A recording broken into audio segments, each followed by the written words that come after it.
जगद्धात्री नमस्तुभ्यं विष्णोश्च प्रियवल्लभे यतो ब्रह्मादयो देवा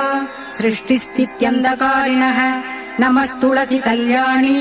नमो विष्णुप्रिये शुभे नमो मोक्षप्रदे देवी नमः सम्पत्प्रदायिके तुलसी पातु मां नित्यं सर्वावत्योऽपि सर्वदा कीर्तितापि स्मृता वापि पवित्रयति मानवम् नमामि शिरसा देवीं तुलसीं विलसत्तनुं यां दृष्ट्वा पापिनो मर्त्य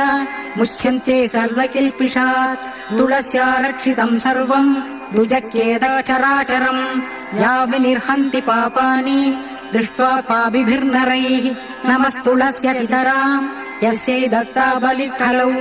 कलयन्ति सुखं सर्वं स्त्रियो वस्यास्तथा परे